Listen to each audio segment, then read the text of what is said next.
Roxo Media House. From the Flying T Studio at Roxo Media House, this is Frogs Today, featuring special guests.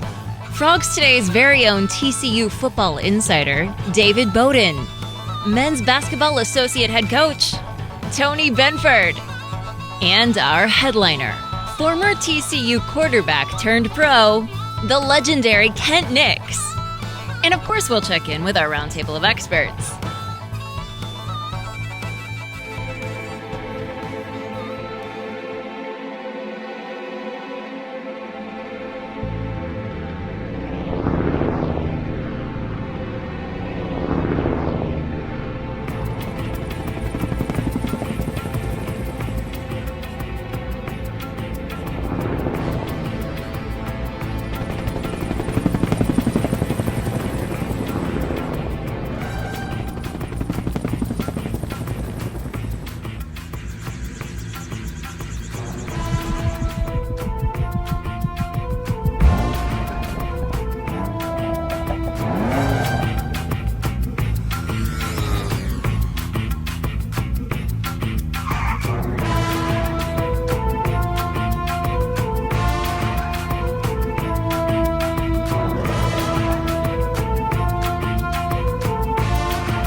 Your host, the voice of the Frogs, Brian Estridge.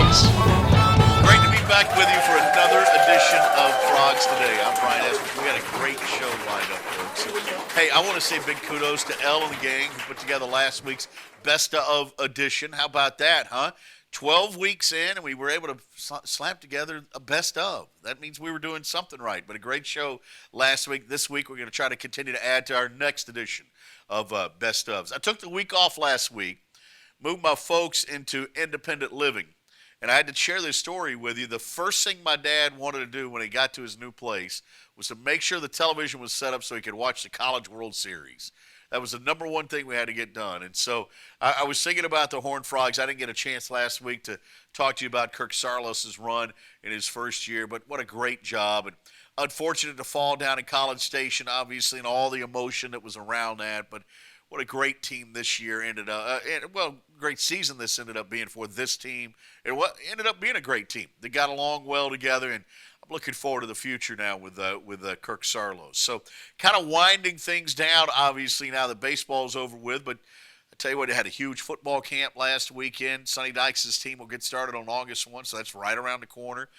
Basketball is in town right now. They're all working out and getting after it. We're going to show you some footage from that a little bit later on. So still a lot going on, and it gives us a chance to kind of preview what's happening here in the fall. And with that, it allows me to introduce the newest member of our staff. If you would please welcome, David, come on out here. David Beaudin's going to join us.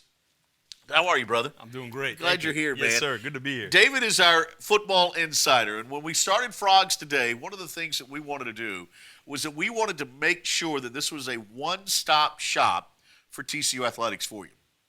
Recruiting, game day analysis, everything like that. When it comes to football, David, you can deliver. We're looking forward to having you. I'll tell you what, it's great to be here. Just my short time so far, to not only be around such talented people, but just a great group of people, and I'm really blessed to be here and be a part of it. Give us a little bit of your history, because not only were you a high school coach, but a college coach, a player. You've seen it from all angles. I have, yeah. I've done everything from living in a janitor's closet to start off, and we get into that sometime. I did that for 2 years, but they called me coach, and it was one of the greatest times of my life. To do that, and on the recruiting end all over the country, to start a high school program from scratch, and then to coach a prep program here in town. Have seen it from both sides, and I'm excited to cover TCU and all things Frogs today. All right, so you're going to break down film for us at times. You're going to preview games. You're going to cover recruiting. I mean, I can't think of anything else. Did I miss anything?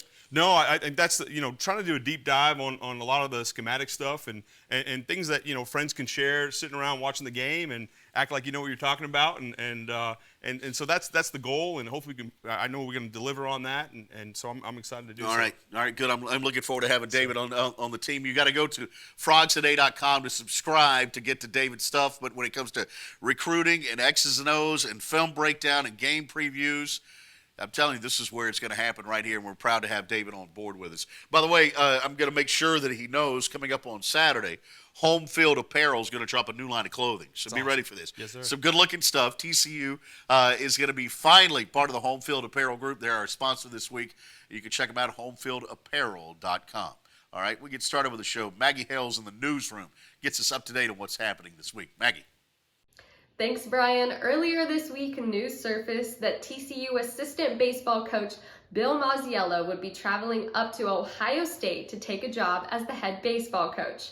Of course, this is sad news for everyone here at the Frog family, but it's an incredible opportunity for the assistant baseball coach. During his time here, he led TCU to 7 Big 12 championships, 7 NCAA appearances, and 4 College World Series.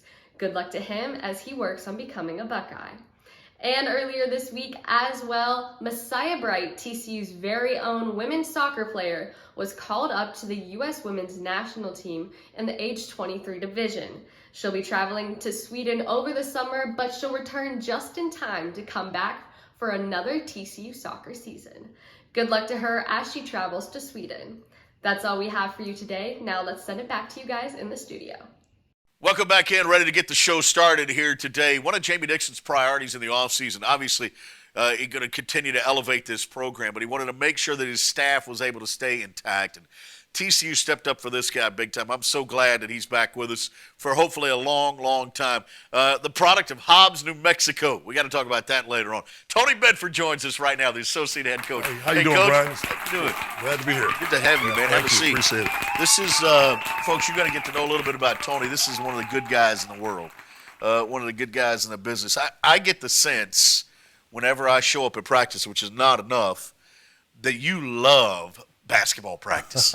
I mean, that takes a special – I mean, you like practice as much as the games, don't you? There's no doubt. I've always, growing up in Hobbs, New Mexico, and my high school coach, Ralph Tasker, he always talked about bringing the right attitude every day, and he preached that. And so I took that from him and on through playing career and now into my coaching career over the years. And I believe the coaches has to set the tone. Yes. Every day. The players are going to feed off the coach, Brian, and that's the one thing I try to do is just bring that passion every day. And I was talking the other day with one of our young coaches. He asked me that same question. He said, Coach, can I ask you a question? One of our GAs, he said, where do you get that energy from every day? I said, hey, I just wake up every morning thankful for the opportunity to coach young people. And I think when you go out there, you just got to set the tone as a coach and bring a passion. And that's what Coach Dixon does. He sets the tone every day for all of us. No matter what's going on in your world, what's going on in your mind, when your foot steps across that line onto the practice floor, boom, it kicks in, doesn't it? Yeah, it does. And that's one of the things we try to tell our players. You got to block out the peripheral a lot of times. We all got a lot of stuff going on. The peripheral noise and everything that's going on, but when you're between those lines, you're trying to get better. You're trying to make your teammates better. I mean, we're trying to we got to make the players better. Our coaches, we're making one another better, but we're trying to help these guys maximize their potential every day. And that's our job as coaches. You may have done your best recruiting job as a staff this year. Not that you went out and signed a bunch of young guys, but just in keeping everybody together. Yeah, it's tough. With the NIL in place last year and basically it's free agency. And that's just, similar to the NBA. I mean, it's all about retainment. And we were very fortunate this time last year when the transfer portal kicked in. We really benefited. We were one program, I think, in the country, you look around, that really benefited from the portal. We lost several guys, but we were able to bring in, I call Coach Dixon, Jamie Dixon type guys. Yeah. What I mean by that is, when I was at Marquette, Coach was at Pittsburgh, and that's when he had #1 teams. But he had tough, gritty, smart players, guys that play with passion and wanted to win, and that's why his teams were always really good. And I said, Coach, we got to get back to that. And we feel, guys that had great work ethic and that were very coachable. And I felt like we were able to do that through the portal with all the guys that we added in the portal. And then we knew after the season that we had this past year, retainment was going to be huge for us, Brian. We knew that we had to keep. We knew that Mike Miles and possibly Damon Ball, a couple of guys, we're going to test the water, so Sure. to speak, in which we encourage. Coach encouraged that with our guys. If they have opportunities to go on and play at the next level, that's what we want them to do. Right. Okay, but Mike looked at the numbers. We went through the graduate advisory committee and got feedback from all the NBA teams, and they told Mike he would probably, he'd have an opportunity to be drafted, but he would improve his stock by coming back. And so Mike elected to come back, and so we're fortunate to get him back. And then Damon Ball did the same thing, and we're fortunate to get both of those guys back. So you keep everybody together, yet you were still able to add to it. A team that had a great run in the NCAA tournament. You would think a lot of people would go, I don't know if I can play there. Yeah. But somehow you were able to do that. And that was tough. That was really challenging. Now, we were involved with some really good players in the portal. Guys that put up really good numbers in other leagues. And the biggest challenge, they didn't know at the time. We thought Mike was gone. He put up both feet in, and if you go, we thought he was committed to stand in the draft. And so we had started recruiting some guys, and then word got around that Mike may be coming back. So that hurt us a little bit in recruiting a few guys. But then and this same thing with Damon, but we were able to get a quality player. P.J. Haggard, we signed early. Coach Broussard did a tremendous job recruiting him. He's player of the year in Houston. 5A player of the year, really good player that Coach Broussard did a tremendous job of signing. Then we were able to get Rondell Walker, who's played with Mike Miles and Jacoby and those guys in the Texas Titans. So that really benefited us because he can defend. He's a Coach Dixon type player, tough. Again, plays a lot of passion. So we were able to add a quality player. You think about where you've been, and you've been in some great stops over the years as an assistant coach and as a head coach. Tell me where TCU stacks up. Well, I think that Coach Dixon is taking this program to another level. I've coached at, New Mexico, Marquette, LSU. But I think the thing that Coach, with him coming back to his alma mater, his goal is to win a Big 12 championship. And the whole ultimately our goal is, obviously, we all want to win a national championship. Sure. We feel like teams like Baylor can do it. Tech gets to the Final Four where I played. We feel like we can do it here. Why not? We have all the resources, that great administration, great area for with players, and so I feel like that's our goal. We feel like we kind of are trajecting the right way with the guys that we have returning, and I think there's no limits on what we can accomplish this upcoming season. You think about what Jamie Dixon has put together as far as the staff is concerned. That's the other thing that stands out.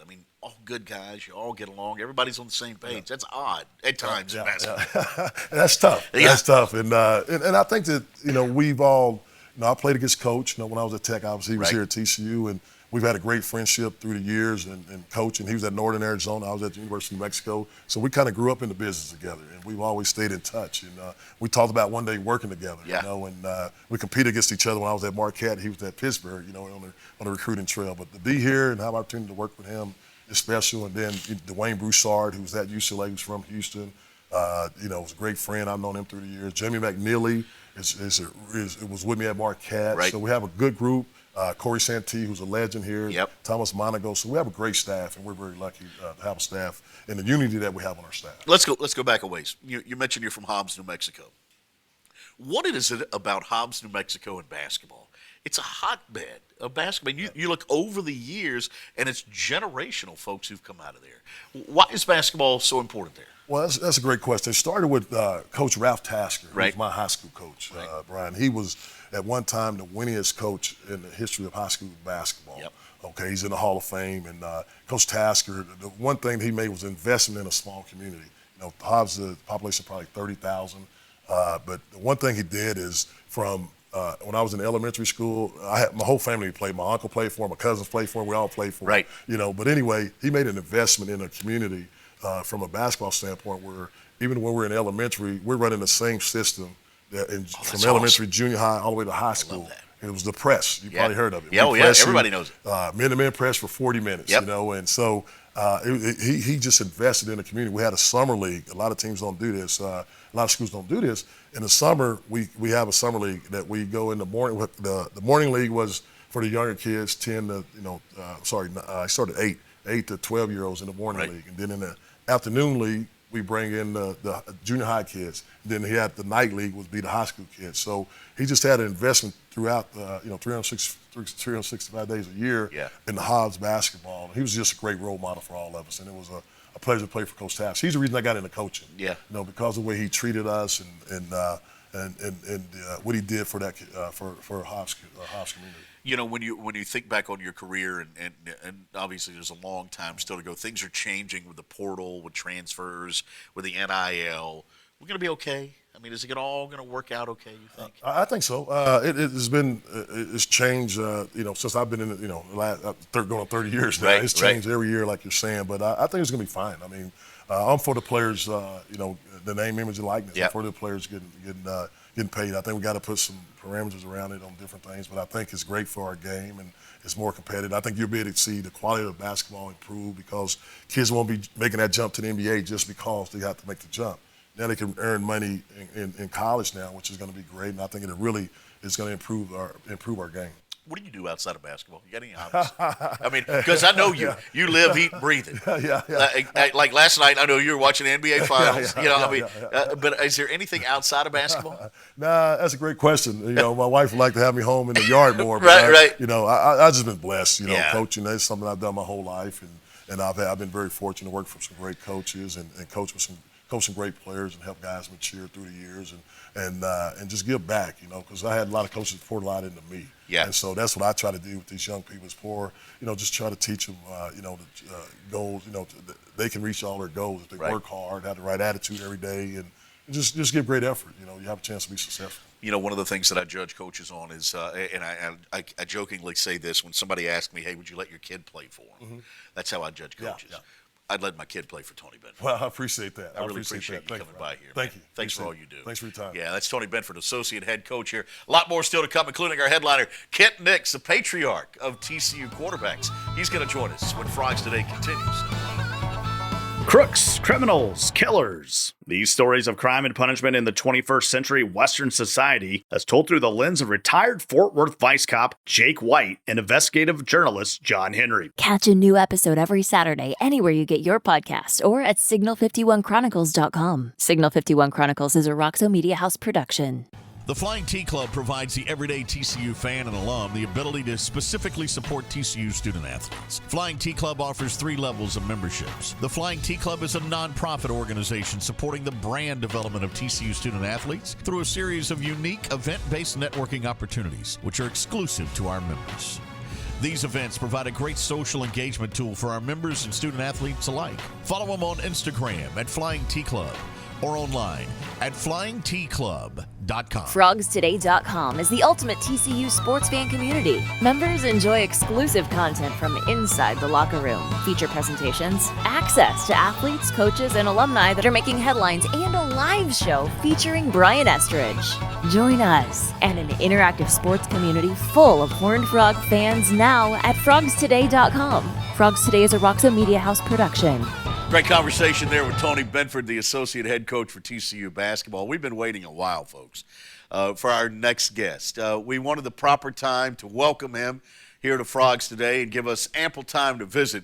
We refer to him as the patriarch of TCU quarterbacks. If you would, please welcome the legend, Kent Nix, to the studio. Kent, come on in, my man. How are you, brother? Good to see you. Man, you're looking great. Oh, so are you. Have a seat here. Appreciate it. Yeah, we got some Richard's rainwater for you. Oh, right. Yeah. Hopefully we're not keeping you that long, but you never know. We're good. Hey, I say that you're the patriarch of TCU quarterbacks, but when you look back at TCU history, and there's been some great ones, Sam Baugh, Davey O'Brien, the guys that have come, even if you want to look at the Andy Daltons of the world, what's it like to be mentioned in that conversation? Well, it's a real privilege and honor, really. The reason I came to TCU was, you mentioned Sammy Baugh and Davey O'Brien, and my dad played quarterback at TCU in the 40s, but Sonny Gibbs was a senior when I was going to be a freshman. So when Sonny Gibbs was an All-American quarterback, and I said, well, my dad went to TCU, and so I'm thinking about, that's where I'm going to go, and Sonny Gibbs will graduate, and I'll just come in and take over and be the starting quarterback, That was my thinking back then, but, it didn't quite work out that way, but it was one of the reasons why I came to TCU with all the history of the quarterbacks that they had. Well, from what I've heard, it was kind of kind of a done deal that you were going to come to TCU? That your dad had you pointed this way from high school. In fact, did he change your high school at one point where you were going to high school in anticipation of playing better competition? Yeah, he was my dad and mom. My mom was a school teacher. My dad was a coach at this small school. It was a Class A school back then, and he was a head coach. And so he left coaching my junior year. So I transferred. He wanted me to go to a little bigger school and stuff, so I transferred in to Corpus Christi Ray, which was the school I was at. It was just right outside of Corpus, not very far. So I transferred into the 4A school, Corpus Christi Ray, and had to set out my junior year because I transferred in, so I couldn't play my junior year in high school, but got the starting job my senior year, and we went on to go to the semifinals, state semifinals, and ended up making all-state quarterback that year. So. And you could have gone anywhere. Texas was interested. Everyone was interested. I had like 25 scholarship offers, and visited SMU, Texas, and Baylor, but I kind of had my mind made up that just TCU was where I was going to go. So because my dad was there and stuff, and my dad, we got a little history because he was. He won the state championship at Corpus Christi High School when he was there, and he made all-state quarterback. Yeah. So it was kind of a history there. Then I made all-state quarterback, and he went to TCU, and then I went to TCU. So. And then that history carried on because he played for the Giants, and then obviously you moved on to the NFL, where we're going to talk about that in a second. Were you guys the first father-son quarterback tandem in the NFL? Yes. How about that? We were. Yeah, that was pretty amazing. Pretty neat, wasn't it? Yeah. Yeah, he played for the Giants for 3 years, and actually the war broke out, and so a lot of those players had to go to the war in '44 and stuff. But came back and played a couple more years with them. So, and then I was lucky enough to get signed up with Green Bay. Yeah. So, yeah. First father-son quarterbacks in the NFL, and there's been, I think, 5 more. I think since then, yeah. I don't know if you can name them or not. I don't think I can. I can name Phil Simms, and Chris Simms. Yeah. I could probably go there. I could go Greasy's. Yep. Boy, after that, I'm gonna hit a wall here. Manning's. That would obviously obvious, Manning's. Yeah. Jeff Kemp and his. Jack Kemp. Jack Kemp. Jack played for the Rams. Yes. Yeah. That's pretty good company. That's pretty good company. That's all right. So tell me about the TCU career. What was that like, your tenure here? Because you signed a free agent deal with the Packers, right? Right. Out of college. Tell me what that career here was like at TCU. Well, it was kind of an up and down career more for me. We only played like 10 games back then, so we ended up. We had a freshman schedule back then, so the freshmen that came in couldn't play on the varsity, so we had actually a 5-game schedule. So my sophomore year, it was kind of off and on. I played a little bit, but not a whole lot because they had a already pretty well-established quarterback. I think it was Gray Mills and stuff. But anyway, ended up my junior year, started first game of the season, and I hurt my knee. We were playing Kansas, and I had to have my knee operated on, and so I kind of missed that season. I tried to play a little bit after the injury, but it didn't work, so I had it operated on and kind of missed the whole season. In my senior year, I came back, and we had a pretty good team. A lot of the guys that came in with me as freshmen got redshirted, and I didn't get redshirted, so I was a senior, and a lot of those guys were juniors, but we actually had a pretty good team. We were like 6-4. And got to go to the Sun Bowl, which was the first bowl in a long time. First bowl in a long time. Yeah. And so you signed the free agent deal with the Packers. So you had a good enough career where the NFL saw you. They see potential. You signed the free agent deal. There's a guy there by the name of Bart Starr, who was pretty good, wasn't he? He was pretty darn good. Yeah. He really was. Yeah. He kind of took me under his wing when I got there at Green Bay, and he would invite me over to his house on Tuesday nights. He would take the projector home and the films of the game we were going to play the next week. And actually, going back a little sooner than that in training camp. I didn't know whether I was going to be there for good or not. I thought maybe they might ship me home after a couple of weeks and stuff. But anyway, Lombardi was a coach, and Vince Lombardi came over, and after a couple of weeks I was there, he came over and visited with me in practice and said, "Hey, I want you to make plans to be here for the full year. We're going to put you on the practice squad." So I was there for the full year, but getting back to Bart Starr, he would invite me over to his house, and his wife would cook fried chicken, and then we'd go back in his study and watch film. And he knew I wasn't going to play because I was on the practice squad, but he would stop the projector and say, "Hey, Kent, see this defensive back, see how he's lined up, here's the defense they're going to be in," and taught me a lot, But he was that type of guy, just a really, really a nice, super guy. And then I heard the story when you got traded to the Steelers from the Packers, that Bart Starr sent you a note. Yes, he did. My first start with the Steelers after I got traded, started my first game, and we were in the locker room and getting ready to go out. We warmed up, and we came back in the locker room getting ready to go out for the start of the game. And there was a knock on the door in our locker room, and it was a Western Union guy. And of course, we had a security guard at the door, so he wouldn't let him in. He said, told the security guard, said, "Hey, I've got a Western Union telegram for Kent Nix." He said, "Well, the security guard said, you can't go in there, but give it to me, I'll take it to him." And he brought it to me just before we were getting ready to go out, and it was a telegram from Bart Starr saying, "Good luck on your first start with the Steelers." Do you still have it? Yeah, still got it. For Yeah, you, man. yeah. Good for you. Framed. I bet so. Good. Yeah. So you show up in Pittsburgh. There's a guy named Terry Hanratty there. Pretty good quarterback. Pretty good, yeah. Then Chuck Noll comes in what, year 2 or 3 for you? Yeah, right? he's my third year. Third year, okay. Yeah. That was a good team. That was a good Steelers team, right? They were starting to build. Yeah. Chuck Noll, you knew he was going to do real well. He came in and started drafting real well. He took over the offense and the defense, and you just really knew. He drafted Lynn Swan and Joe Green and those guys, and which ended up winning 3 or 4 Super Bowls. All Hall of Famers. Yeah, I wish I'd have been there. Yeah, because you got traded. They drafted a young buck out of Louisiana Tech named Terry Bradshaw, right? Young guy. Yeah, just some guy, right? Yeah. So is that when you got traded, when Bradshaw showed up? Yeah, that year Okay. when he showed up, I didn't play with him, but I went through training camp with him. But then they traded me to Chicago.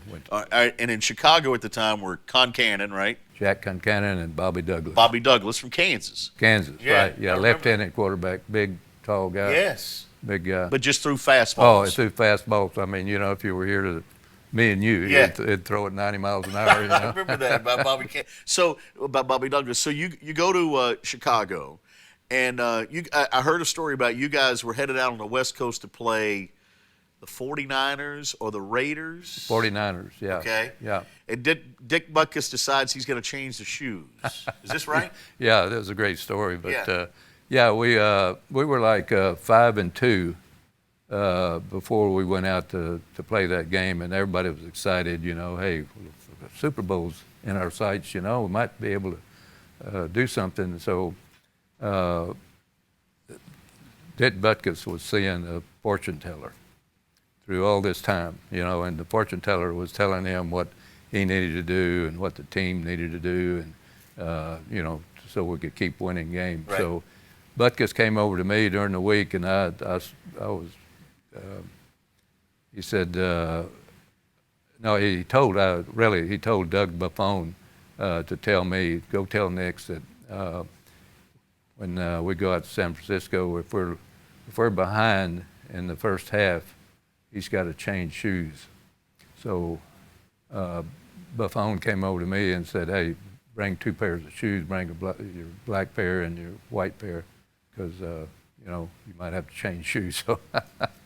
So he told me, he said, "Hey, if we're behind, you got to change shoes. Put on your white shoes." So I wore black the first, and so we were behind, and so I did change my shoes, and ended up that in the third quarter I got sacked and a guy fell on my hand, and I broke a bone in my right hand. And Right. we ended up losing the game. You didn't blame it on the shoes, though, did you? No. Okay.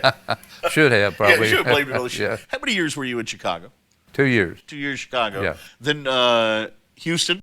Went to Houston after that, yeah. Yeah. Were you ever the same after the hand injury? Yeah, it bothered me, but they diagnosed it as a kind of a bad sprain. Okay. But I actually had a little broken bone in there that every time I'd throw, I could feel a little burning in there. But it didn't really bother me as far as throwing that last year in Houston. And so got through the season, and then during the off season, my index finger just kind of dropped down because every time I would throw, that little bone was rubbing across the tendons, Yep. and it snapped one of the tendons in there. So I had to have it cut on then and operated on. So you played with Pastorini and Dan Pastorini was the quarterback, and Right. he was actually we had a pretty good team, but he ended up, we just didn't have any really good guys around us, Right. to help him. And he ended up getting traded, I think, after a couple of years to Oakland. he got a year or two with Earl Campbell, didn't he? Yeah, Yeah. sure did. So he did yeah. get the benefit from Yeah, Earl yeah. a little bit. Exactly. Yeah, and he also had a couple of wide receivers late in his career. Yeah. With Houston, but before that, you're right. There were no real weapons there. Right. Yeah. Yeah. And then you end your career in New Orleans with Archie. Yeah, I got they fired the coach at Houston, and they brought in Sid Gilman, Yep. who was general manager, Yep. and Bud Adams was still the owner. So ended up during the off season, they traded 2 or 3 guys from that team to New Orleans, and I was one of them. And ended up being there during their training camp with Archie Manning for about 2 to 3 weeks, I guess. And Yeah. then that's when I decided to hang them up. My hand was kind of hurting. I couldn't really get a lot on the ball when I threw, and so I said, it's time. 7 years? 7 years, yeah. That's a pretty good run, Kent. Yeah, well, it was. Yeah. Got qualified for the pension, and you Good. qualified back then for like after 5 years and Good. stuff. So good thing I didn't come out with any serious injuries, Right. and stuff. Did you walk away with any regrets? Do you think back and say, if I'd have done that, or if I'd have gone there, or? Not really. Good. I was just more not pleased, but glad I could play for 7 years, Yeah. because when I first started, I didn't know I could play 1 year, Right. but got in 7. So, and we were at Pittsburgh. We were trying to build a team, so we had a lot of young guys, and that were our probably the oldest guy, but had been in the league for like maybe 3 years, average about 3 years of the players that was there. But it was fun. It was good. I mean, I got to see being in good cities and being around good people and good players, and I still stay in touch with some of them, and it was a good experience. It's an honor for you to be here with us today, for us to be able to sit with you and visit. I tell you what I'd like to do in the future. I'd like to bring you on periodically, and let's talk quarterbacks. Let's talk other quarterbacks. We know your story now, but let's come back periodically, and let's see how the Frog quarterbacks are playing, and let's talk about it. Love to. Can we do that? Yeah, because I've seen them over the years, Yeah. and kept up with all of them, I know. and kind of watched them. So, yeah, that would be great. I'd love to. Thank you, man. Brian, thank you. Honored to see you. Appreciate you having me. Oh, man, Yeah. you're the best. The patriarch there of TCU quarterbacks, the great Kent Nix, joining us. More to come, including our roundtable of experts. They join us next when Frogs Today continues. Say hello to the water of tomorrow. Richard's Rainwater. Richard's Rainwater is 100% rain, refreshing, renewable, and the only ingredient we use in our water. Why rain? Because everyone deserves access to clean water, and rain is a 100% renewable resource available everywhere. Drink the rain. Save the planet. Shop now at richardsrainwater.com. The Flying T Club provides the everyday TCU fan and alum the ability to specifically support TCU student athletes. Flying T Club offers 3 levels of memberships. The Flying T Club is a nonprofit organization supporting the brand development of TCU student athletes through a series of unique event-based networking opportunities, which are exclusive to our members. These events provide a great social engagement tool for our members and student athletes alike. Follow them on Instagram at Flying T Club or online at flyingtclub.com. FrogsToday.com is the ultimate TCU sports fan community. Members enjoy exclusive content from inside the locker room, feature presentations, access to athletes, coaches, and alumni that are making headlines, and a live show featuring Brian Estridge. Join us and an interactive sports community full of Horned Frog fans now at FrogsToday.com. Frogs Today is a Roxo Media House production. Roundtable of experts right now on Frogs Today. You met David Beaudin a minute ago. He's with us, our new football insider. Jeff Wilson, of course, everything FrogsToday.com, also RangersToday.com. He's got everything. Well, he claims to know a little bit about everything. We got a lot we got to get into, man. Let's dive. I want to talk football first, Jeff, since we got David with us. You ran into Sonny Dykes at the Ranger game the other night. He was throwing out the first pitch. He says his roster for 2022 is done. Mm-hmm. I don't believe that for a minute. Well, I think it would take something really good to come into the portal, and that could happen. You know, maybe it'd be a late camp thing. You know, because the portal's closed right now, I believe, and so it would be something that would develop in the fall. But you know, right now they've added on the defensive line, they added the offensive line, they added in the secondary areas where they needed to. So. And I think this is a vote of confidence for the quarterbacks, too, for Chandler Morris or Max Duggan. Which we'd heard him say before when he said our quarterback is on campus. So, well, okay, you got to take the man at his word. You've been around the team. You've been around the roster. You think he's done? Well, I think as it currently sits, yes. I mean, as we all know in the fluid world of college football right now, never say never. But I think it makes a lot of sense to be able to make that proclamation now. With the dead period, heading into the dead period of July, not a lot of movement's going to happen then. So I think for the most part, barring some, extenuating circumstance or someone leaves, which could happen, I think he believes what he's saying right now.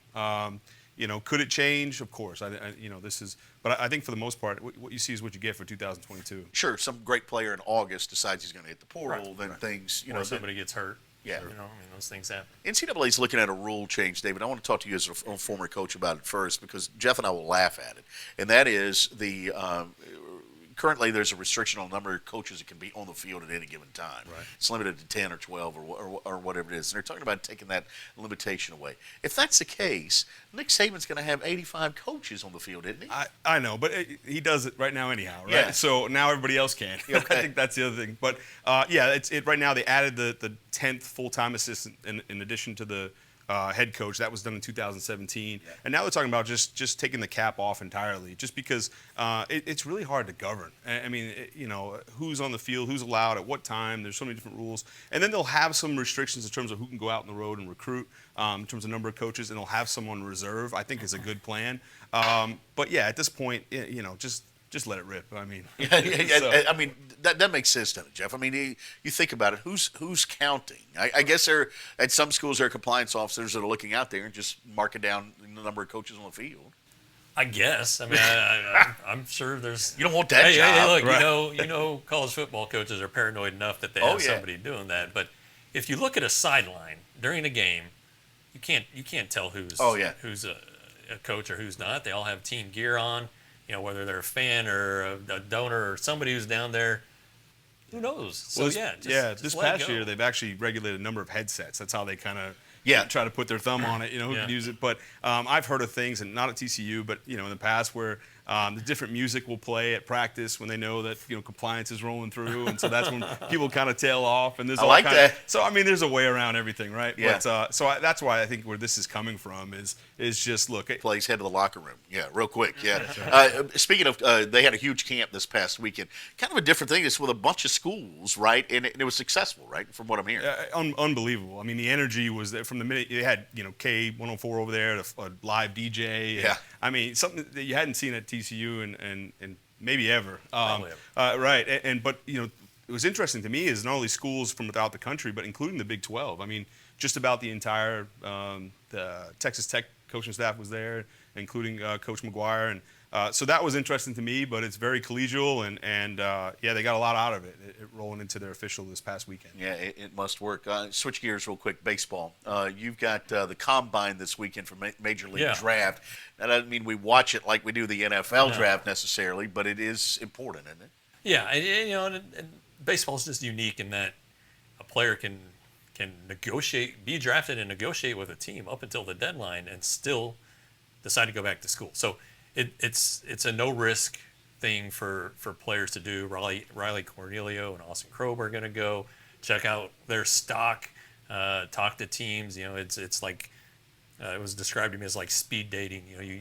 You get to talk to every team and answer their questions, and they get to know you a little bit better, and you also get to update them on how you're feeling in their case because of injuries and whatnot. But the baseball draft's so unique because players can come back if they have eligibility.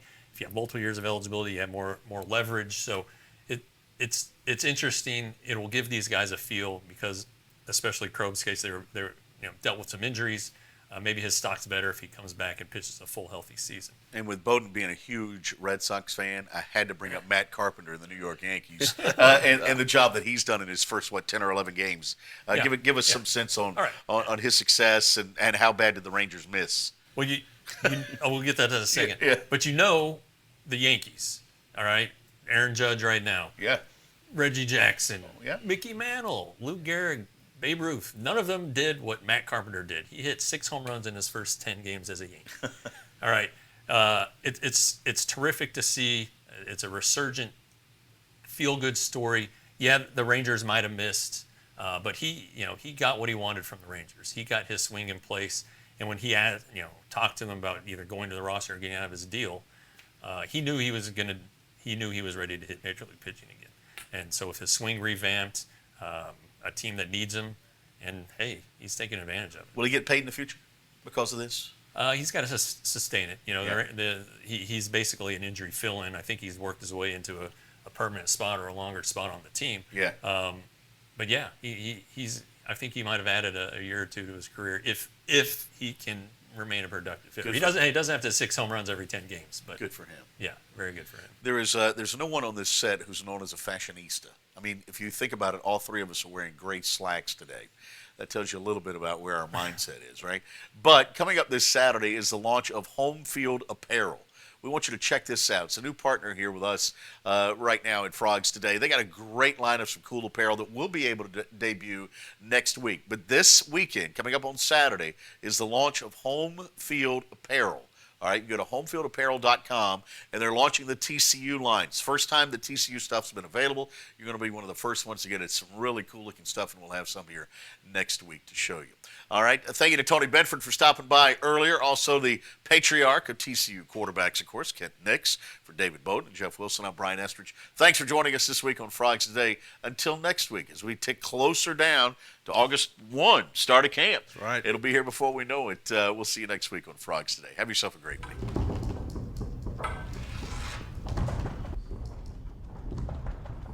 Are you supposed to be here? Try pulling it harder. Let me in. Harder. Give me 1 second. Brian. Can you let me in? What's the door code? 5. Did that work? No? Try 21. Come on. Brian. Someone's here to see ya. Frogs Today is brought to you by the Flying Tea Club, supporting TCU student athletes, and by Richard's Rainwater. Say hello to the water of tomorrow. Frogs Today is a production of Roxo Media House.